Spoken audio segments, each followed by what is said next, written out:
So welcome to the Peoria Riverfront Museum's Art Club, and thank you for joining. I'm Heather Placco, the program manager at the museum, and I'm excited to be hosting local artist James Pearce for today's Art Club presentation. This Zoom presentation will be recorded and uploaded to the museum's YouTube account following the presentation. If you do not want your image or video visible, please feel free to stop your video from view. I've muted everyone to begin, so please keep your video muted unless you'd like to make a comment or ask a question. James would like to invite questions and comments during his presentation, so please feel free to unmute yourself either temporarily using the spacebar on your keyboard or unmute using the button at the top.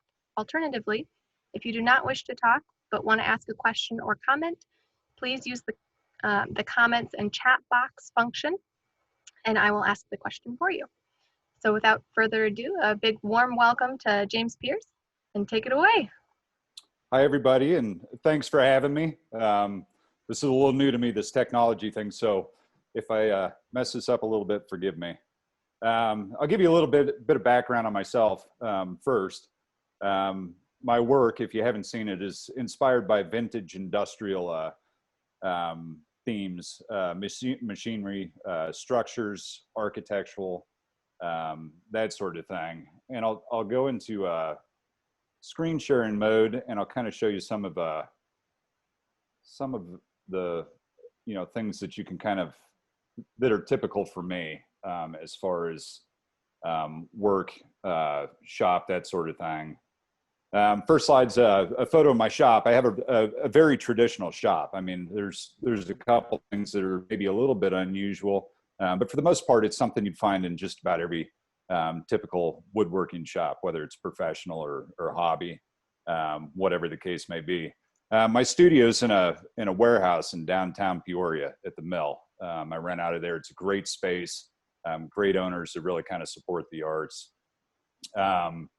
Typically, if this whole lockdown thing isn't going on, you can find me at shows all over the country, whether it's outdoor like this is in Clayton at their show in September, or indoor at museum shows like this is the Philadelphia Museum of Art, their craft show in November at the convention center.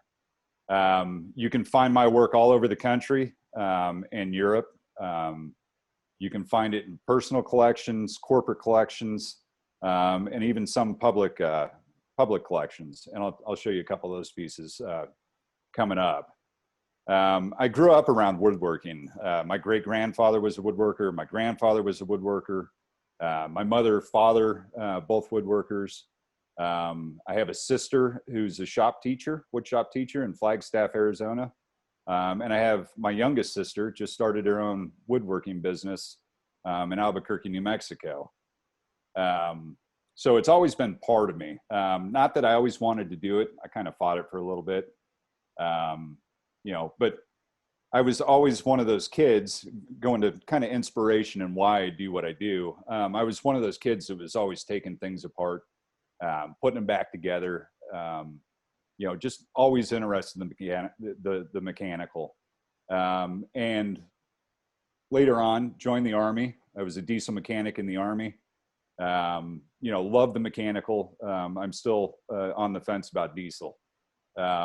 But my mind's always been very linear, very, numbers, mechanical in nature. So my work tends to give me an opportunity to explore things at the same time. It satisfies both sides of my brain. I haven't always done the mechanical. As with anybody, you kind of grow into the things you do. And I'll show you a couple of my earlier pieces. Some of these might be concurrent with some of the mechanical stuff, but it does give you kind of an idea as to some of the pieces that I've done previously. And a lot of my influences on more case pieces. Some of the things I'm showing tend to be a little bit more mid-century modern or Japanese, Asian in nature. I was fortunate in the military. I got to travel all over the world. I've lived in Korea, Germany, England, all over the US. So some of these influences come from places I've visited. Some are just, things or shapes that really I really enjoy. Sometimes, like the photo on the left here, I come across some just spectacular wood. This is actually a graft, and that those colors are a result of grafting a butternut tree onto a walnut tree. So this tree grew like that. It was probably a scout experiment or something. But I was fortunate enough to buy the entire tree and be able to do a cabinet where I was able to line up the wood. And this cabinet's a little deceptive. It's actually 4 foot wide and 8 foot tall. So it's a rather big piece. I've done things like benches. I've done carved pieces, kind of Southwest style. I'm originally from Southern Arizona, so some of those influences are in there as well. I've done offices for clients. I've done TV consoles for clients. I've done my fair share of kitchens. As a cabinet maker, I did kitchens, I did offices. I've done dining room tables. So kind of the full gamut of, anything you can imagine, entry tables, whatever it is, bathroom vanities. My first piece, where I really got into the mechanical, is this piece, and this is my spider table. This is not the original one, the first one I did. That photo has somehow gotten lost over the years, but excuse me. This piece is where I really started looking into making pieces that moved and functioned. And the design idea behind this was a collaborative show between my wife, Carrie, who is an oil painter. And if you're not familiar with her work, it's been tagged as haunting in a lot of cases. She paints children based on turn of the century photographs of kids. Very, very lifelike. Anyway, this collaborative show was going to be right around Halloween, and was going to feature both of us. And us talking together, I thought it would be really kind of interesting to have a piece of furniture that moved and fit the theme of the time of year, but also allowed you to have a functional piece that worked year round. So when I first started doing this, I started looking into how do I make large format wood screws? Are there any tooling out there to make large format wood screws? Is there, what sources are out there? And I found that there was nothing. I couldn't find anything that would allow me to do this. You can find smaller commercially made taps and dies, that sort of thing. But they'll only allow you up to like 1.5 inches. This is a 3-inch screw. So I made my own tooling. And this is probably my 3rd or 4th attempt at it. This one allowed me some level of consistency. And I converted one of my lathes over to where I could mount this on there and be able to thread the nut and the screw. So this whole shutdown for a little bit, my forced vacation, I was actually able to get some help and upgrade it to where I have an even more consistent threading jig. And if you have questions about that in the future, you can always ask. I'd be happy to give you some more. What this allowed me to do, and sorry, one slide before that. I always get asked by people, how big of a screw can you do? So also during this forced vacation, I put my theory to the test as to how big I could do a screw. This one's 10 inches in diameter and just over 5 feet tall with a functional nut. It's made out of a reclaimed timber out of a barn or something somewhere. A little rustic. It was kind of fun to do just to see what I could get out of the tooling I had made. Making the screw, what it allowed me to do was progress into other designs, where I could, make a stool, for example, like these two pieces are, Paduke and burnt brushed ash on the right. And the whole concept of this was to be able to change the height of the piece to suit whatever need you had, whether it was the stool, being able to sit at a counter, use it as a side table next to a chair, whatever you wanted to do with it. I really enjoy seeing the interaction between the viewer and the piece of my furniture. It's, while a lot of furniture is, fantastic and beautiful in its own right, interacting with a piece of furniture in this way is just a totally different way of doing it. So, I came up with some other designs based on that single screw where you rotate the top and you adjust the table up and down. Different bases, different styles. A lot of my inspiration, as I mentioned before, comes from industrial mechanical things. This is a pump at Bonaventure Cemetery in Savannah, Georgia. I came across this at the outskirts of the cemetery, and I go, wow, this, really kind of cool. Different girders, beams, the patina, the rivets, that sort of thing. I just kind of always notice wherever I'm at. I just find it interesting.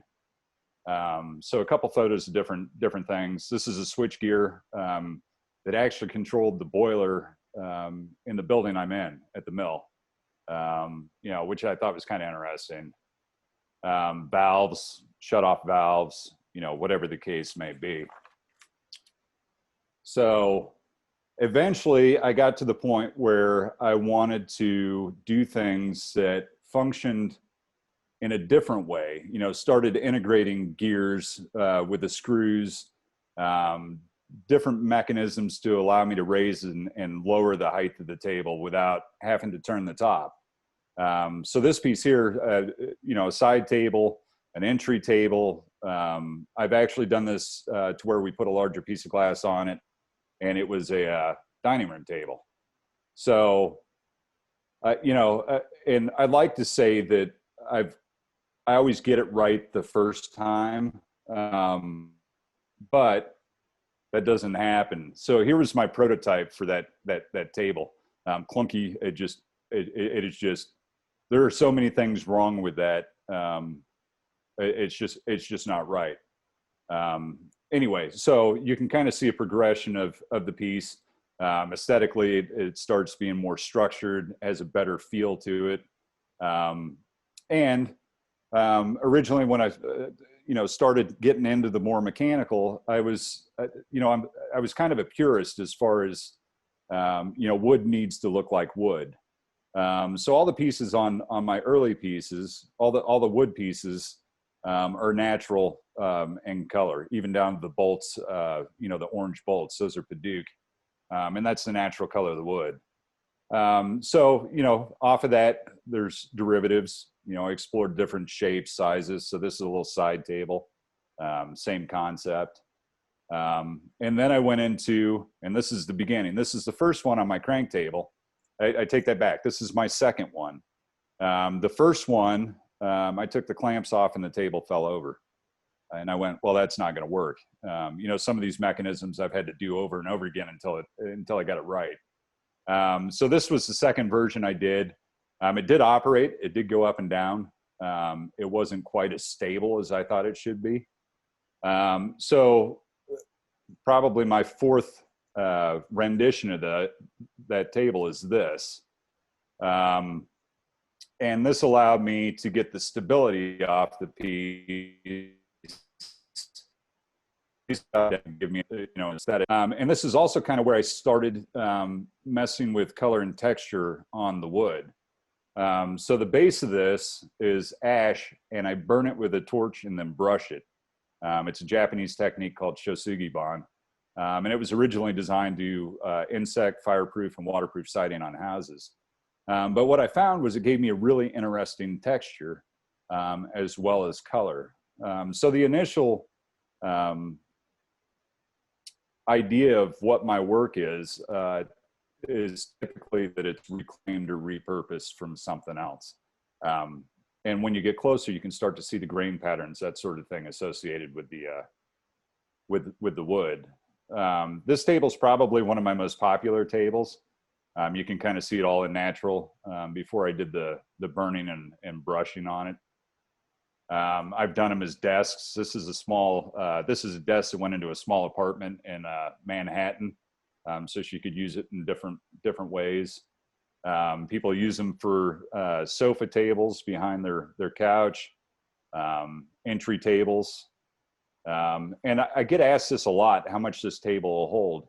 So my assistant Joe here is cranking the table up and down while I'm on it. And unfortunately, I didn't get the whole video. That's only about 3 seconds. But I had a guy that was interested in this going, well, how much can it hold? So there you have it. It'll at least hold me. That allowed me to do, from there, I think all of this is kind of a progression. For me, it is, one idea leads to another.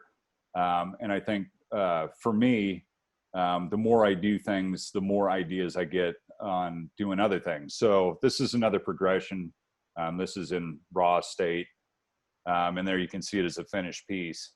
And once again, I'm starting to transition more towards where I'm using color to help convey an idea of what my piece is, or how I want it to be perceived. So this piece was, painted and embellished. And if you turn the hand wheel, it'll allow you to adjust the table up and down. This is on bevel gears. And I've got a piece later on. You can kind of see the same concept and how it kind of worked. I explored different case pieces. Same sort of concept.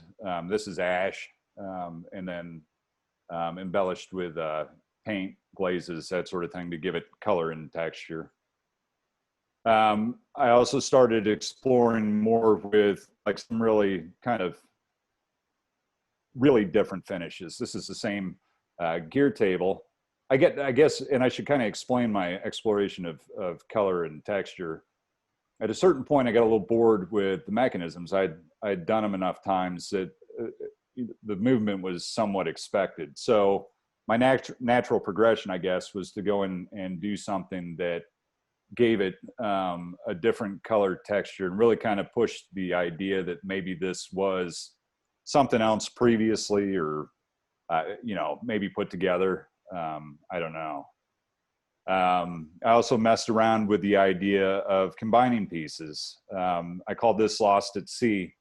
And I picture the top portion of this being some sort of vault or something that was on a ship or something, 16th, 17th century, who knows, whenever. And the ship had sunk. Someone found it later on, treasure hunting, dredged it up, cleaned it off, brought it in the house and put it on the first piece of furniture they could find because it was too heavy. And I really like that, that contrast between something that's more traditional as a base and something that's totally out of character for what's on top of it. And this is one of the first times I really explored doing 100% of everything in wood. Pretty much everything I do, with the exception of a couple pins or maybe a piece of glass, is wood. So all the gears, screws, mechanisms, everything, they're all wood.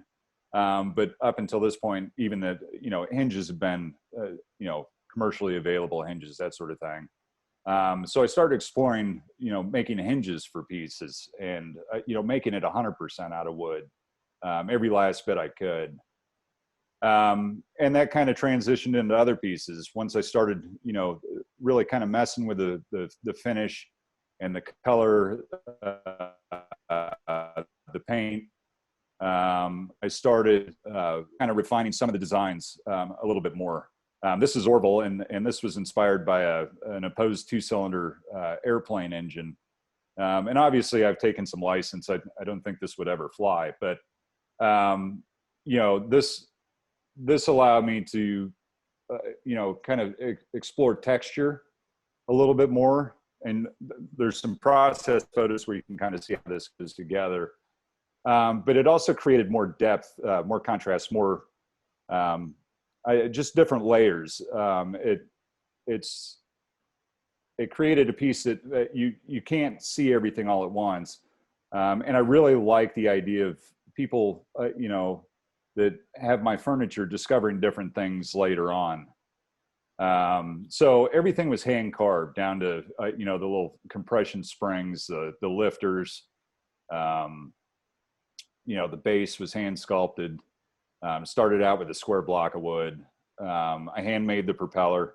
I wouldn't try flying that on a plane. And then this is I don't always do this, but on this piece, for whatever reason, I laid out all the pieces for the base. And I don't remember the exact number, but it's quite a few of them. So you can see each one of those that goes into making that one base. Kind of right around the same time, I do case pieces. I think they're interesting pieces for furniture because you know, everybody needs a place to hide their purse or their keys, or you know, everybody likes a little bar here or there, whatever the case may be. And one of the things that kind of motivated, I don't know how to explain this real well. I really like the idea of round, and it's something that you don't typically see in a case piece. A lot of furniture makers don't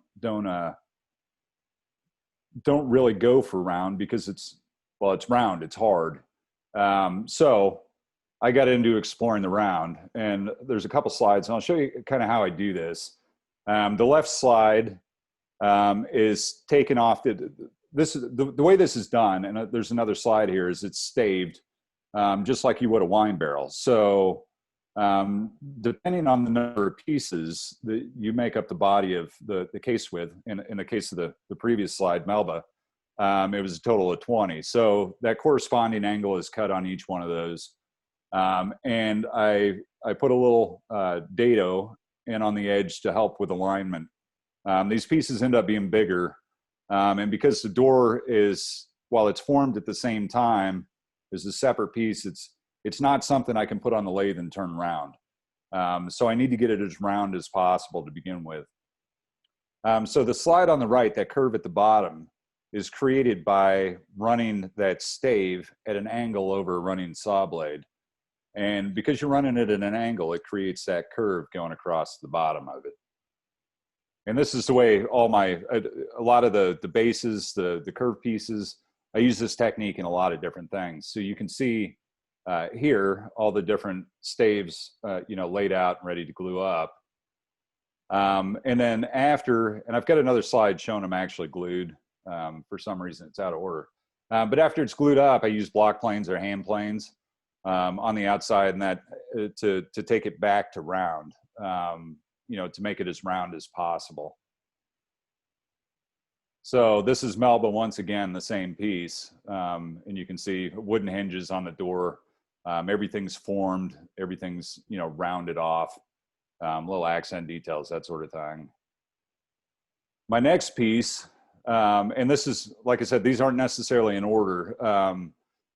This is Melba, and Melba was based on an air compressor, like a vintage air compressor. Once again, exploring, you know, kind of color and texture, detail, that sort of thing. And there's a couple different views of Melba. You know, so an entry table, sculptural. You know, my pieces are going more and more sculptural and less and less. While they're still functional, it's not functional visually like you typically would see with another, you know, square cabinet, that sort of thing.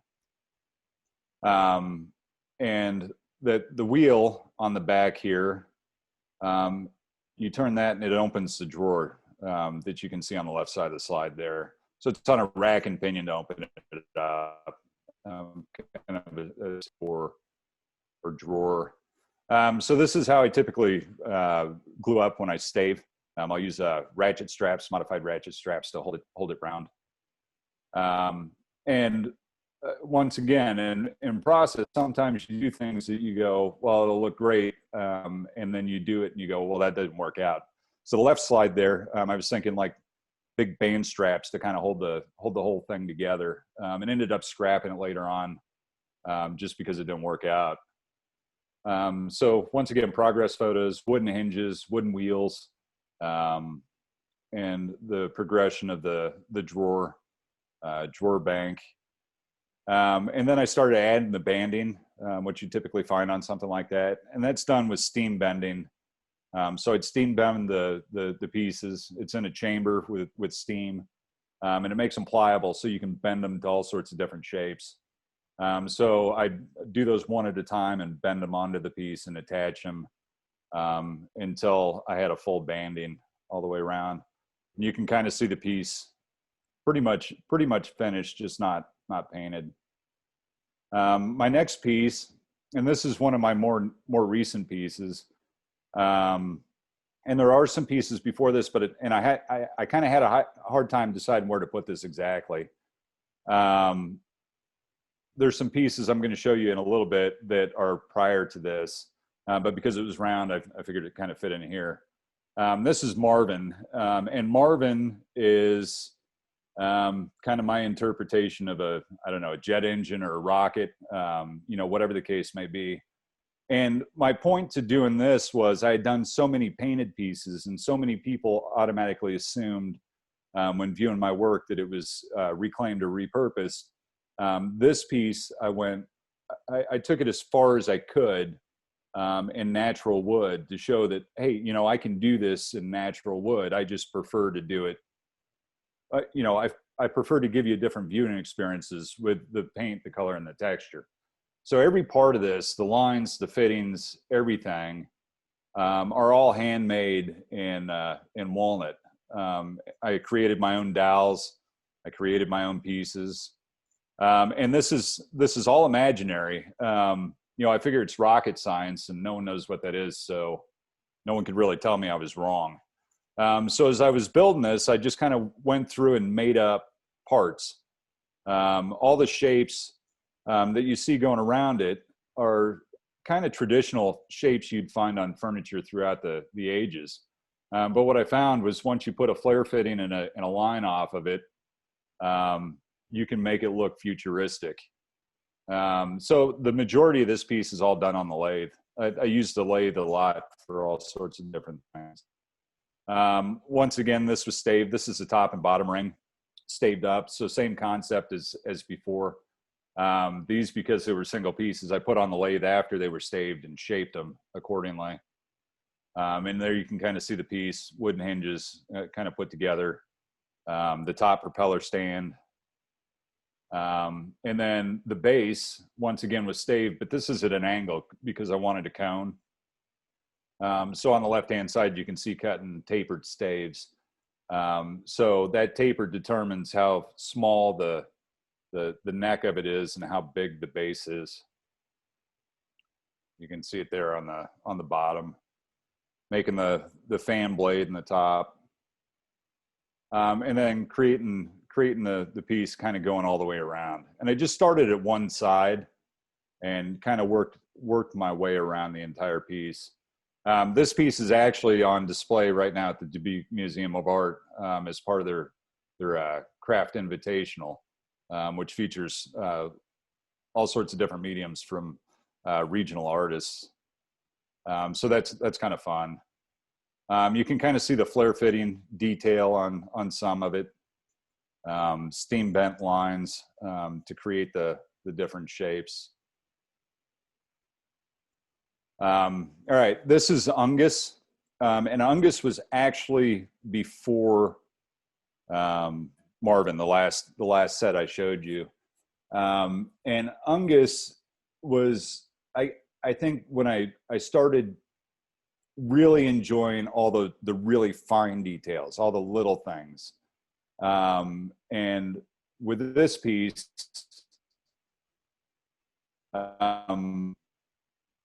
there's some other pieces that are a little bit more, but this piece really that whole thing. So once again, this is entirely made of wood, with the exception of a couple lines that are copper. And there's a little bit more of a close up coming up here. This piece, I didn't realize I could get what I got with Marvin with bending the wooden lines. So you can see on the close up, there's three bent lines that are all on aluminum, one brass. But this kind of motivated me to go, well, I wonder if I could do them in wood. So most of my pieces, as you see, are they're additive.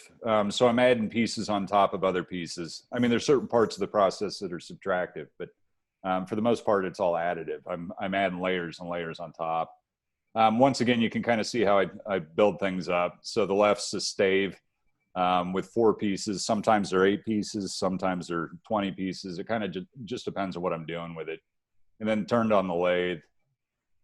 So on the left, you can see after it's turned, this is the base of the cylinder head. This piece was based on an old Harley engine or motorcycle engine. So I turn the piece on the left, and then I start adding the pieces over the top of it to create that cylinder head. James, yes. we have a question. Sure. Do you do sketches before you start carving, or do you just go for it?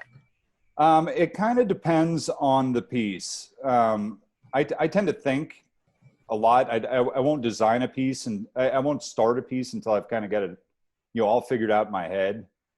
But there have been a couple times where maybe I'm stuck on something, or I don't know exactly how I'm going to, place things or whatever, where I may sketch, rough sketch.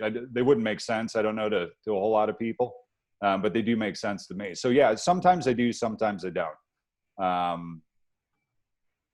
Refining shapes, lines, some of that stuff. Yeah, there's definitely layout where I'll sketch it out on, it might be on the piece of wood. And then once I get that right, I'll go ahead and start shaping and forming it. So it just kind of depends. Yeah. And as I mentioned previously, there's parts, I've got a boneyard of pieces that I go, well, that wasn't right. And unfortunately, wood's one of those things that once you cut it, you're kind of stuck. So I do have to repeat things every now and then if they're not quite right. But yeah, hopefully that answered the question. Yeah, thank you. Absolutely. So, this piece, as I was saying, really kind of gave me an opportunity to start focusing on some of the details, like on the left-hand slide, that exhaust pipe, which was a solid piece of ash. And you can see it a little bit more in future photos, but it's curved and then hollowed up. And I'd like to say it's hollowed up all the way through. It actually goes up about 3 inches. I hand carved out the exhaust pipe to where it looked like it was hollow all the way up. So you can kind of see some of the progression. Like I said, a lot of this stuff starts out as blocks, and rough out the design on it, cut it out, and hand shape and form it. You can kind of see progression here. That top bend, that tube as well, done the same way, hand shaped and brought around. You can see it on the base on the right slide where I'm starting to add the pieces, the rough fuel tank on the left, kind of how the pieces are going to go together. Starting to add some more of the stuff. This piece is interesting. I use left and right hand threads on the crank table, the one I showed you earlier, but this piece here, I also had to have left and right hand threads because of the operation, the way that the gears mesh. So I had to have one going each direction. And there you can kind of see the finished piece before I did the finish on it. And this is one piece I kind of, I had a hard time with the finish on it. And the finish was a progression just like the rest of it is. So this is the base colors to kind of tone the underside. And so it was primed and then painted, which led me to this point, and I wanted which color, that sort of thing. And then I toned the entire piece so that it's like a final glaze where you glaze everything out and even all the tones across it. And that's what gave it that even tone. And I'll go back just so you can kind of see that finish again. But it gives, depending on what I did with the paint, gives it a different color or texture depending on what the part was. So Angus, this piece here, as I mentioned before, was kind of the beginning of like really, really focusing on details. This is Wilbur, Orville's little brother, just another piece. This is in a corporate collection. Bending wooden lines, fittings, once again, kind of a rotary airplane engine that's, I took some license with. This is Stu.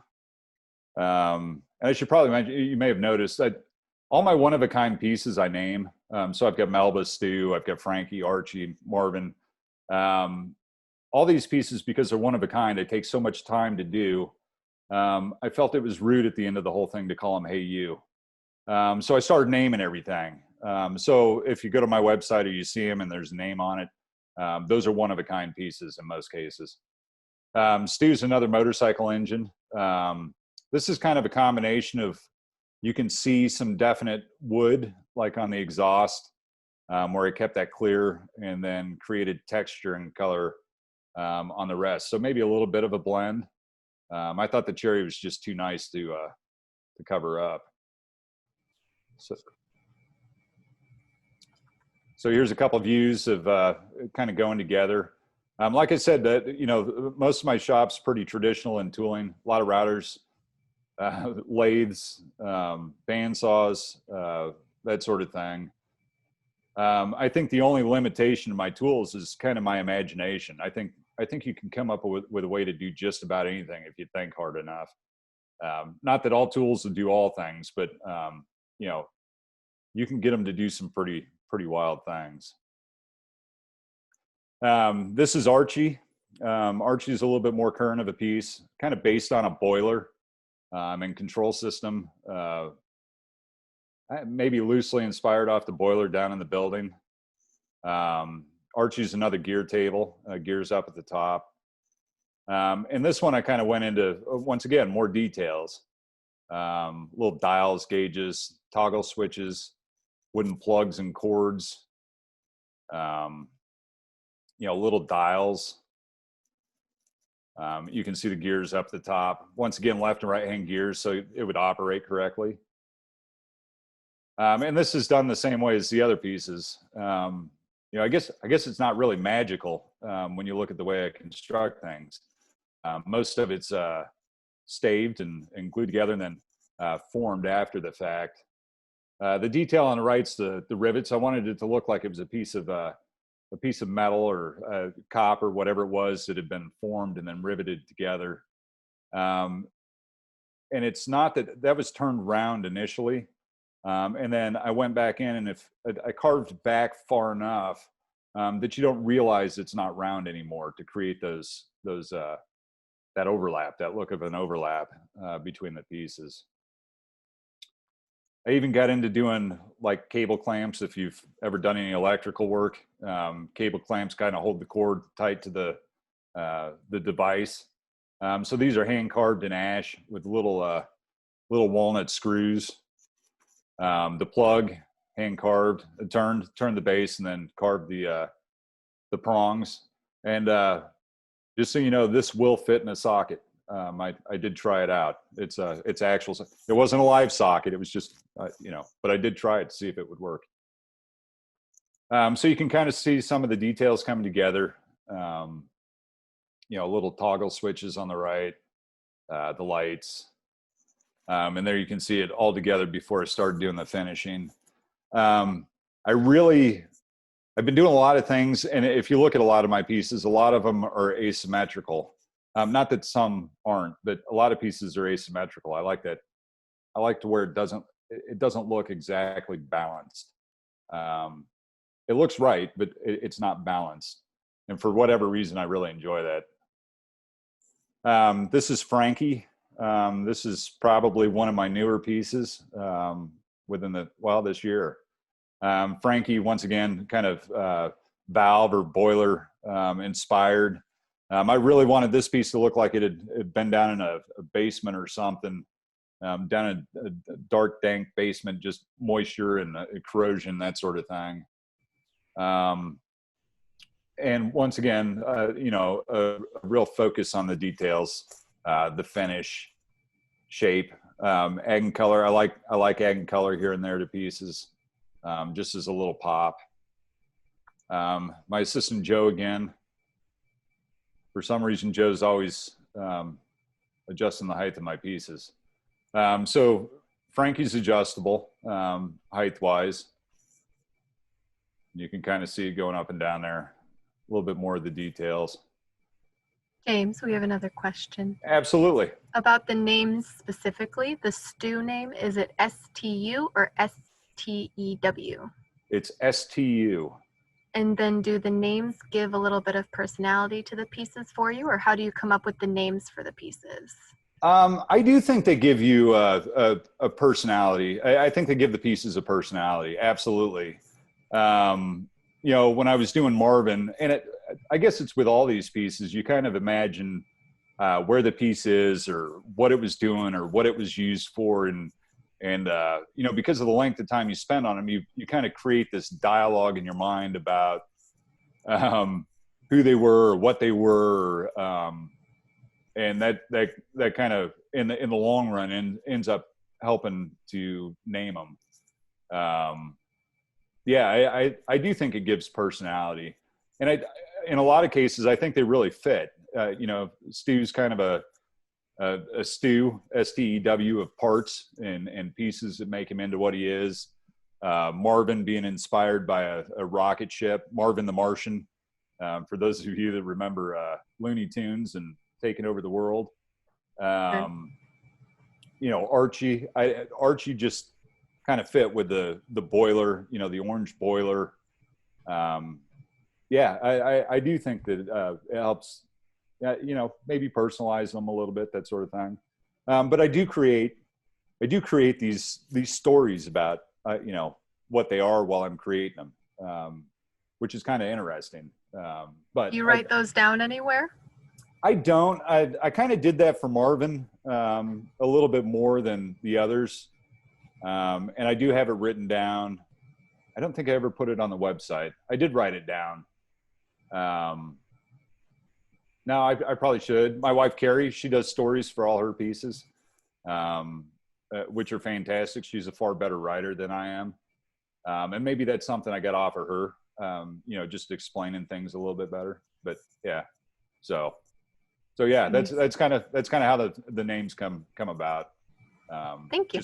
Just throughout the whole process. Yeah. So back to Frankie. I don't know if I mentioned this before or not. I'm trying to get my place back, but this is staved as well. The upright columns are staved and then turned on the lathe. Similar to the rest of the construction. Kind of a build up of the piece. Doing fun things like the open and shut for the valve. So that was turned and then relieved everywhere but the open and shut. So I carved that out. Doing little details like the pop-off valve on top of the valve. The piece finished somewhat, and you notice there's another cord.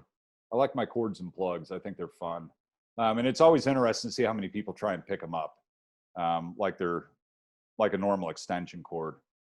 They're rigid; they don't move. I mean, it's wood formed into that shape, but people try and pick them up constantly.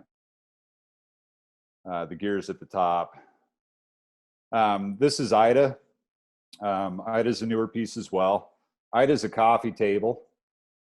This is all in ash. And I don't know if I mentioned this before or not, but I should say that, you know, all of my wood, like 98% of the wood I use, I source locally within a couple hours of here. So you'll find a lot of oak, ash, walnut, soft maple. It kind of depends on what it is. But my two biggest woods are ash and walnut. So this is done in ash, and I would say about 98% of this was done on the lathe. There were a couple small exceptions, but every piece on this was hand turned. So Ida's got a glass top, and here's a little bit more of a 3D view. My thought was, you know, you see all these pipe lamps and pipe tables. You know, I kind of stole the idea based on that concept you kind of see around all over the place. But I really wanted to do something that was maybe a little, at first glance, chaotic as far as all the piping and what to do and where's it go. trying to trace the whole thing around to figure out a problem. And it was done piece by piece. So you can kind of see it set up on the table saw initially. And I do that because it's probably the flattest place in the whole shop. I can get everything to line up the way it needs to be. So you can kind of see a little bit of a progression, creating each one of the legs. I don't know. So I create a lot of jigs, and it's a little hard to tell in here, but if you look at the middle upright, just to the left of that, you'll see a kind of a U-shaped piece of wood going back, and next to that's a plane. So that piece in between the plane and the leg is a jig that I used to orient all the holes in the legs, the uprights, that sort of thing. So I could plug that in and have a square. You can kind of see. I'll go back one. You can kind of see the holes in the legs. That allowed me to create a perpendicular spot because that was square and the legs round. To place all my pieces. There's a photo of it before I did the finish work on it. And a lot of these finishes, and I kind of mentioned it with Ungus earlier, the base coats.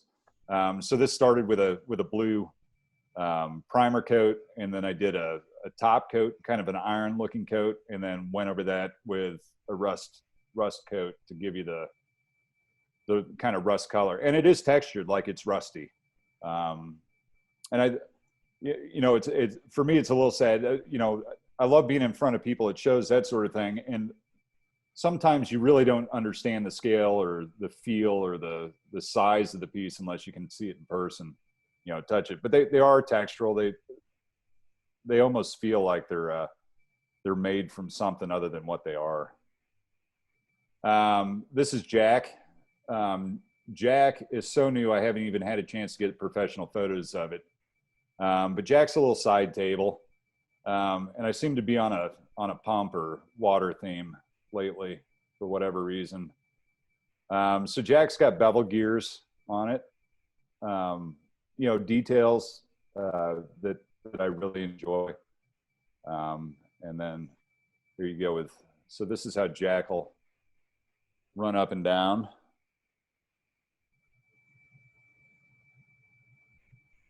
This was not Joe filming this, by the way, my assistant.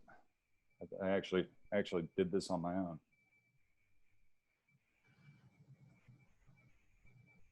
And James, we had a question about price range for your pieces, if you wouldn't mind answering sure. what that is. They start right around $1,000 for the piano stool.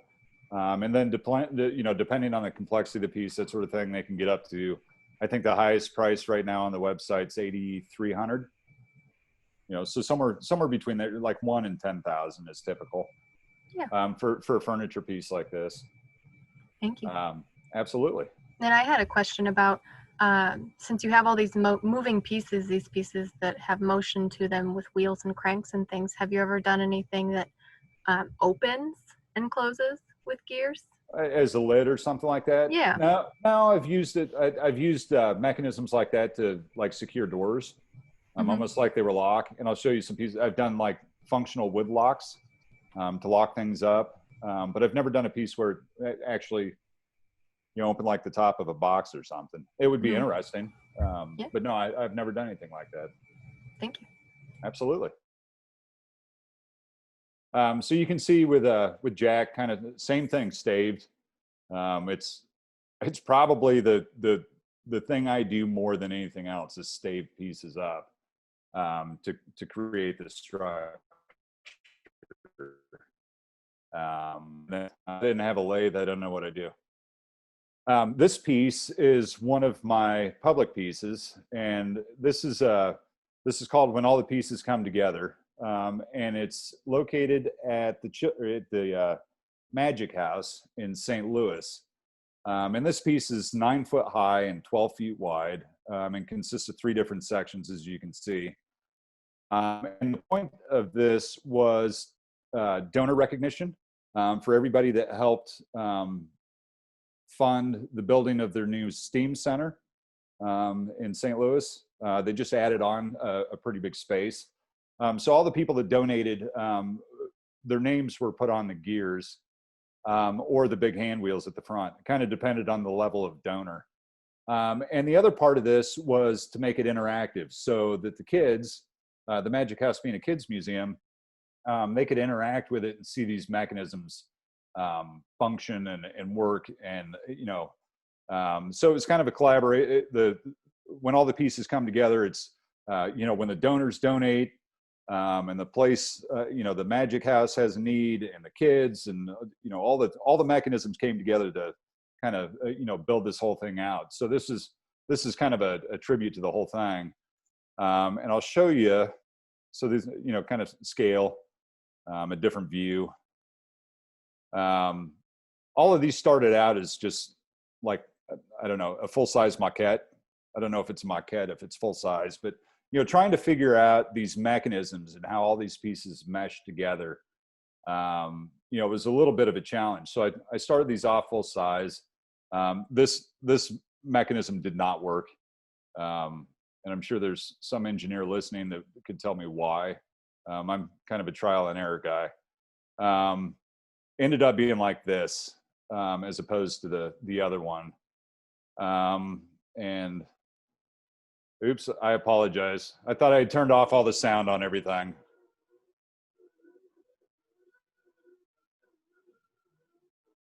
So Geneva Mechanism, this one's one of my favorites. My bird.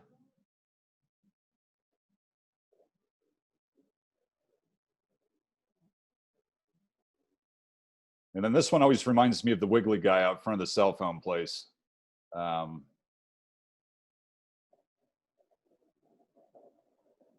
One of those wiggly balloons. So all the gears in this piece, and this is probably half the gears, maybe less. I don't know. This was the beginning of it. All my gears are laminated, so it's 3 pieces of wood laminated in alternate directions, and it gives them strength. So you don't have any short grain or anything. It's structurally it'll hold up to turning or use. You don't have to worry about a tooth chipping off or something.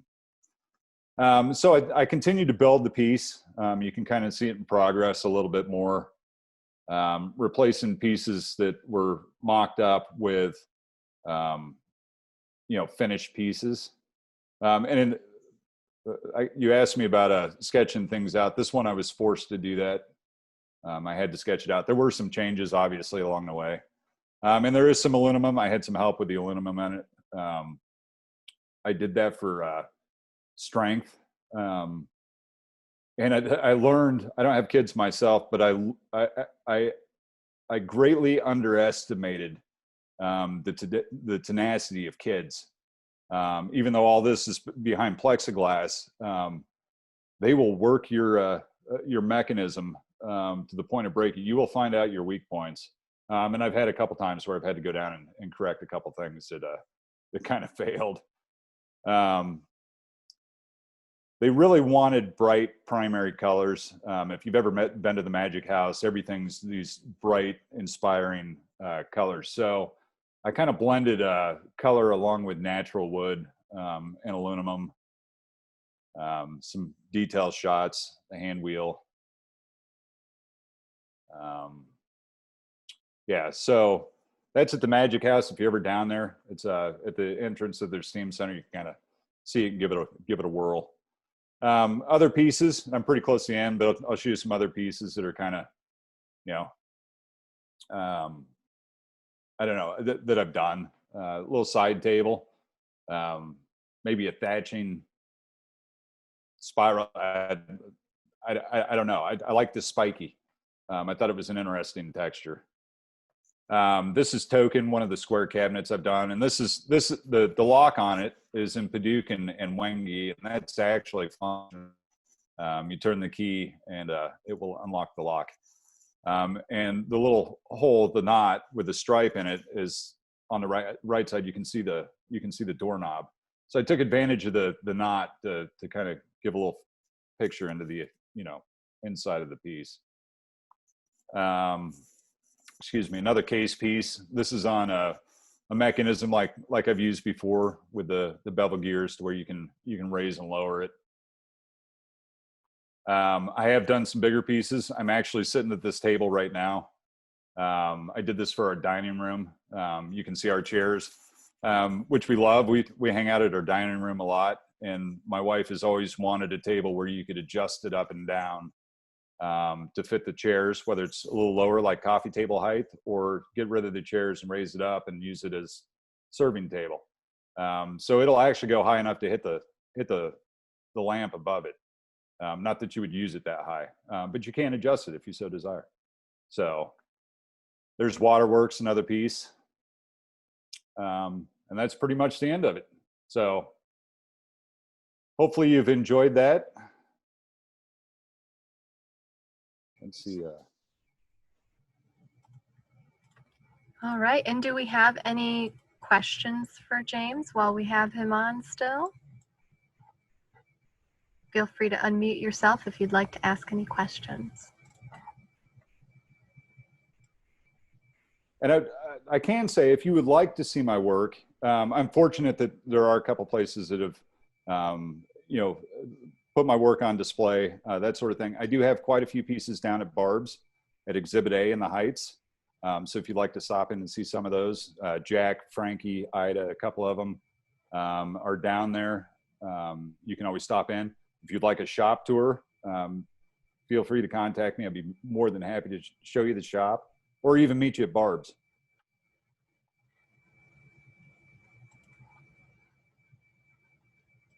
All right, great. Well, thank you everyone for attending Art Club today, and a huge thanks to James Pearce for presenting his amazing work. And be sure to tune in next month when we will have Carrie Pearce showing us her oil paintings for a special presentation. Also, thank you to the museum members and Visionary Society members for their continued support of virtual programming. So thanks everyone so much for tuning in today. Have a great day. We'll see you next time. Me. Thank you, James. Thank Bye. you. Bye.